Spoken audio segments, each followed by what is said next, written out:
Welcome to Killer Women with your host, best-selling author Danielle Girard. The Killer Women Vodcast is pleased to be a part of the Authors on the Air Global Radio Network. To learn more about Danielle and her books, visit her at www.daniellegirard.com, and to access all of our vodcasts, go to youtube.com/Authors on the Air. And now, Danielle's next killer woman.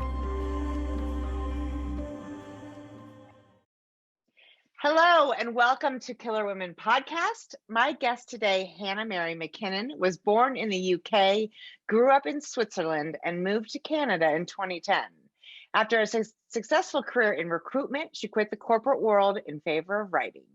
While her debut, Time After Time, was a rom-com, she has transitioned to the dark side thereafter, which is 100% true from my experience with her books. Her suspense novels include The Neighbors and bestsellers Her Secret Son, Sister Dear, You Will Remember Me, and her newest, Never Coming Home. Hannah Mary lives in Oakville, Ontario with her husband and 3 sons. You can connect with her on Instagram and Facebook and visit her at her website, www.hannahmarymckinnon.com. Welcome so much, Hannah Mary. Thank you for joining me.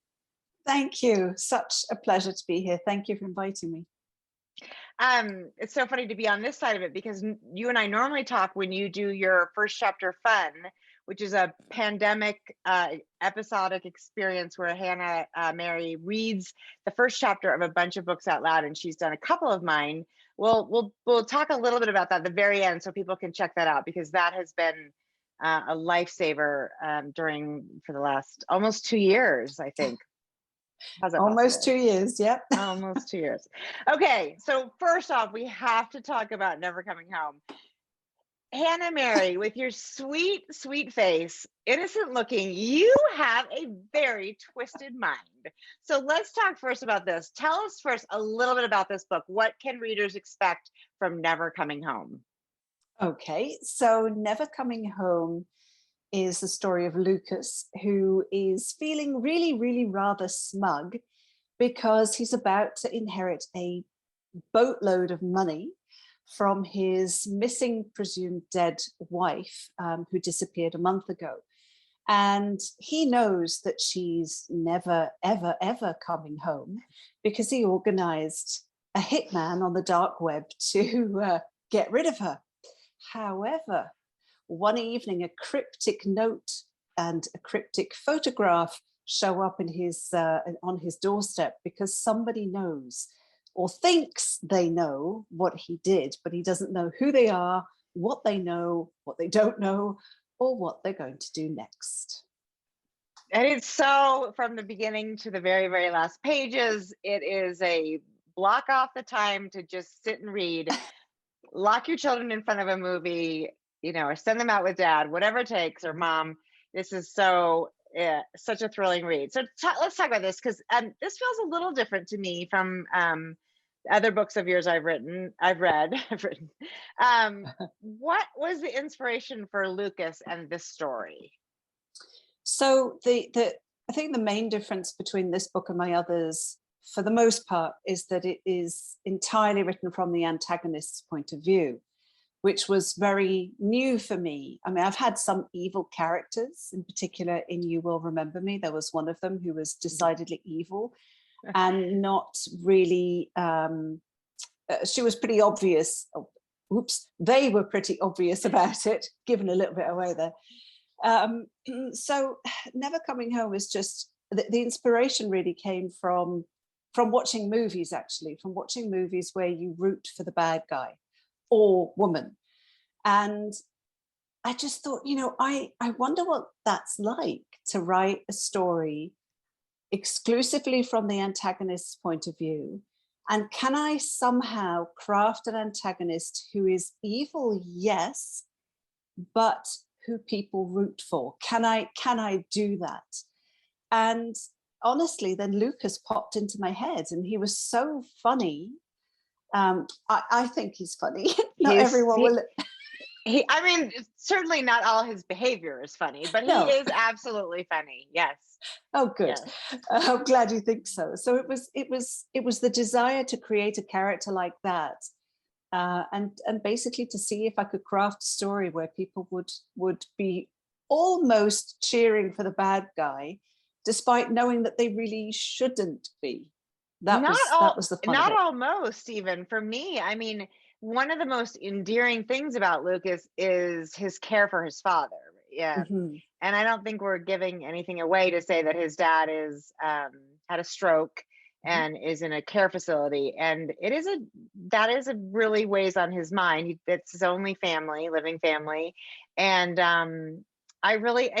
there's something about that protectiveness and that want to care for his dad. It's not just a whim. He's very, very serious about caring for his dad, and that is endearing. And there's actually a lot of things about him that are endearing. So that is, I think, the first book, as you say, there aren't very many. That's the first book I can think of where the entire story was written in the point of view of the villain. And like you said, he is and he's not, right.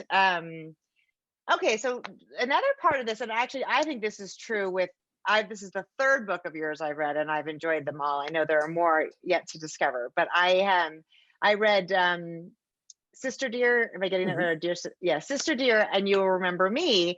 And in both of those books, as in this one, deception is a really huge part of what sort of unfolds in this book, and not just, of course, the bad guys of deception, but deception sort of all around. So that theme emerges for me with you, and I'm just curious.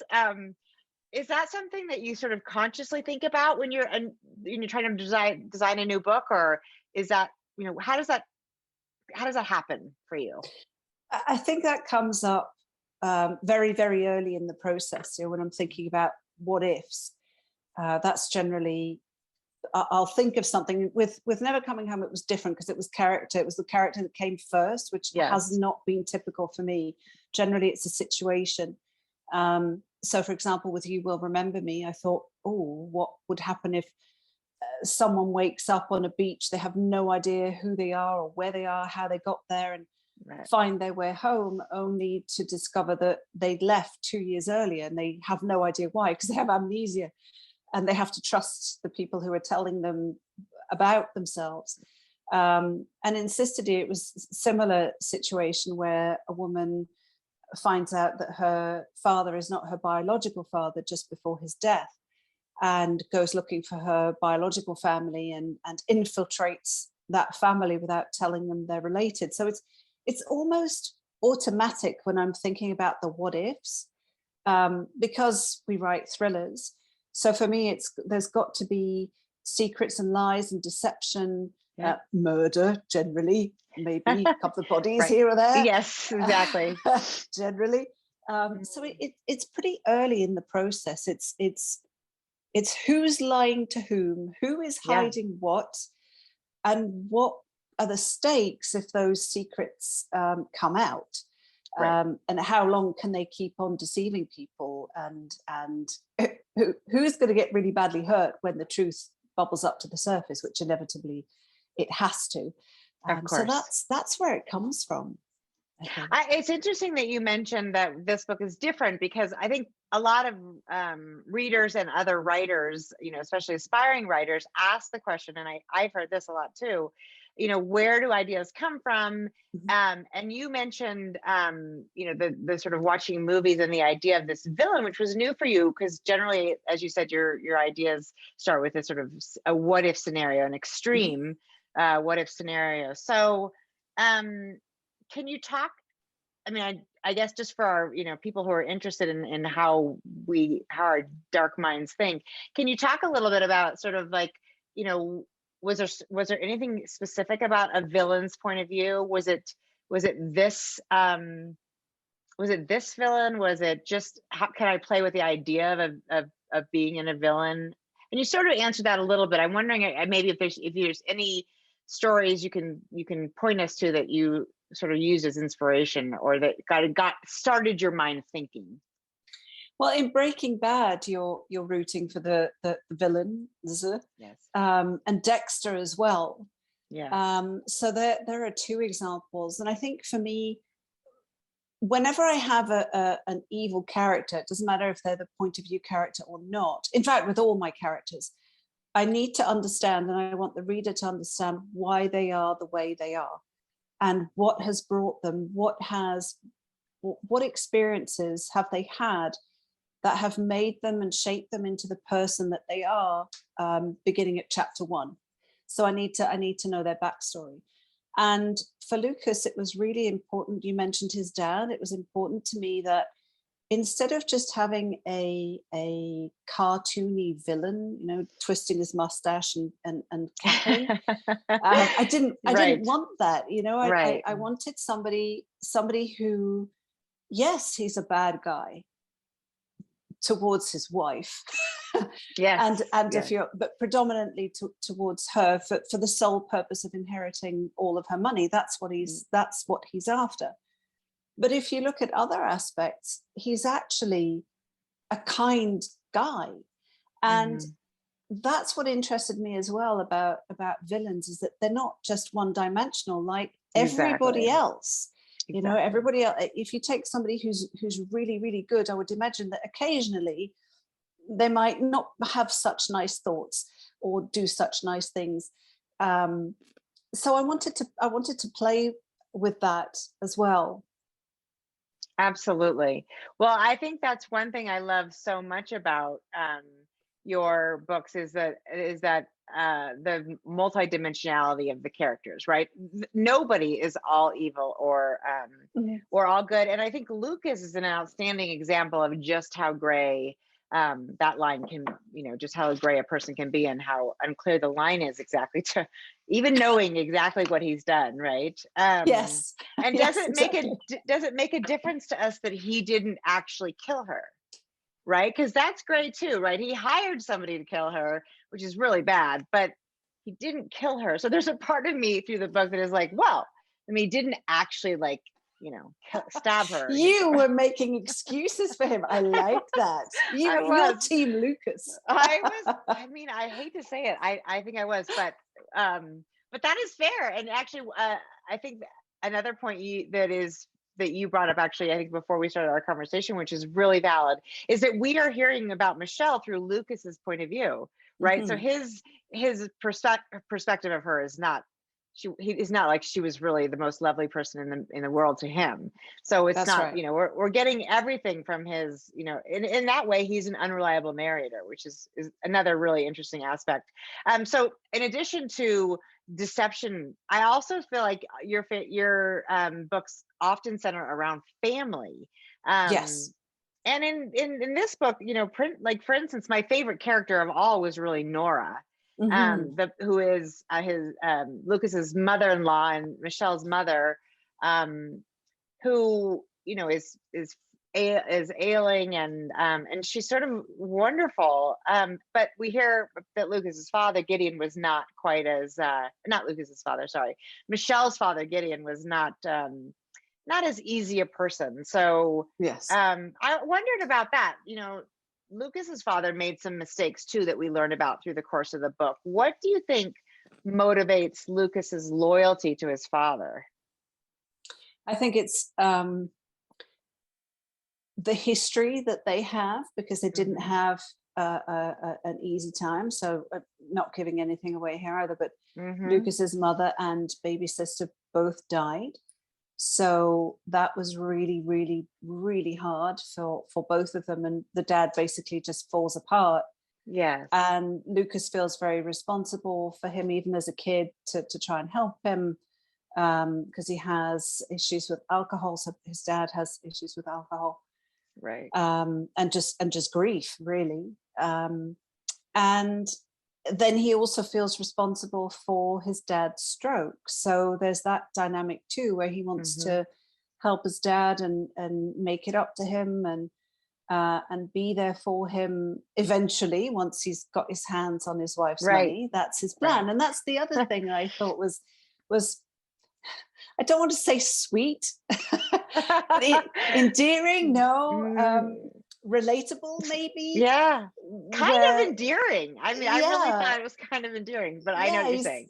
he's not after the money just for him. I mean, sure, yeah, he wants the snazzy holidays and a nice apartment somewhere, but he's also constantly thinking about how can I help my dad. He's learned about new treatments and facilities where he's planning on taking his dad to. So he's not just thinking about splurging on a big yacht and, you know, jetting off into the sunset. So not just a big yacht, right? Not just. Actually, I don't think he ever brings up a yacht. No, he does. He does mention several apartments, though, as I recall. Yes, he does. Not just one, but no. several. But they're just fair. Small. You know. That's right. Fair enough. Yeah. Flexibility. I get it. Yeah. So it was really important to me that readers understood why, you know, he's that way and why, and see every aspect, every part of it. Because I think the other the other different thing, certainly in this book compared to my others, is that you know already at the beginning that Lucas is bad. He makes absolutely no secret about it right at the end of the chapter, or even during the first chapter. You already know, this guy's bad news. So that was interesting. It was difficult to write in the sense that I needed to be sure, hopefully, that the readers wanted to go along for the ride with the bad guy. That was the difficulty, because we did, but it's true. It's a different risk. It's a different type of book than the one that's like, you read to know what is going on. Yes. You read to know, well, and you do eventually, because you pick up when that note appears, which is, I think, you know, a little bit into the book. For the first, you know, bit of the book, we are really reading to know why did he do this, and then we're reading to know, wait a minute, what is going on. So and who's messing with him? Who is messing with him? And wait a minute, do we, you know, what is? Yeah, exactly. So that, anyway, I thought it's a different type of book, and it works really well. It's fun to read something that isn't just you know, what is happening here. So so with that, okay, so this beautiful book. Tell us when it comes out. May 24th. Okay, so it comes out May 24th. It's obviously available for pre-order. You should probably go get your copy right this second. So tell us a little bit about what is next.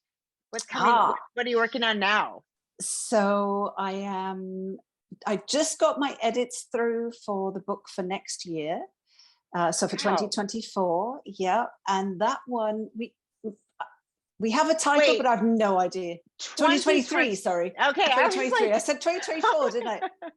Hold on, I skipped a year. Am I missing a year? Yes. Okay. So you don't have a title for that yet? Nothing set in stone. Got it. No, but it's about a therapy exercise gone wrong. So we have a character who ends up in anger management therapy.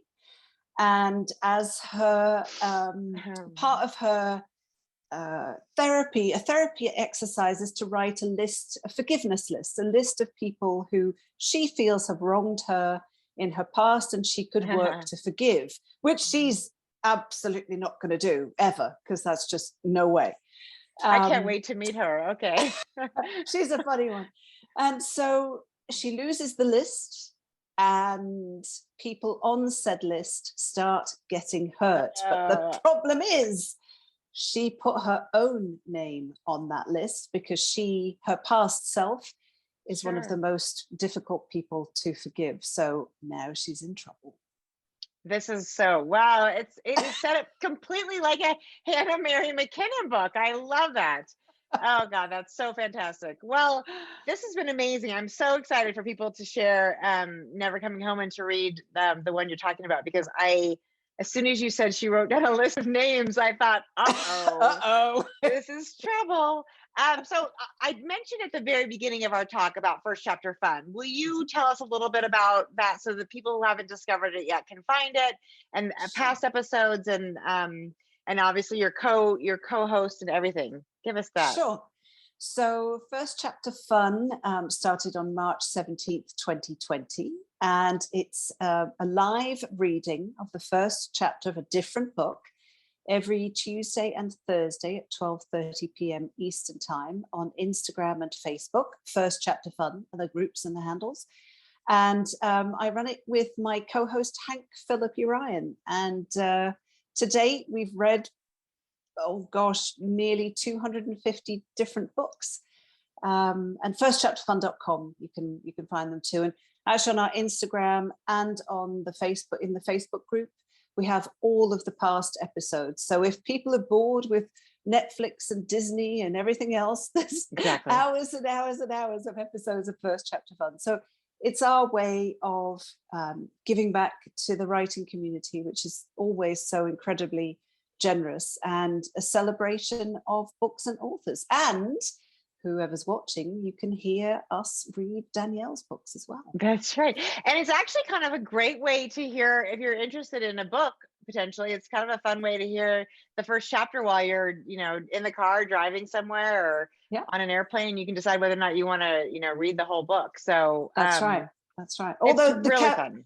Thank you. The caveat is, of course, we are not professional audiobook narrators.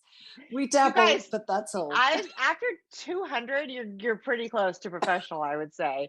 I think you guys do an amazing job. So, so everybody, this is one more time, Never Coming Home from Hannah Mary McKinnon, coming May 26th. 24. 24, sorry. Close enough. It's coming soon. And Hannah Mary, thank you so much for joining me today. It was so fun to have you. And we'll see everybody next time on Killer Women. Thank you, Danielle. Thank you very much, everyone.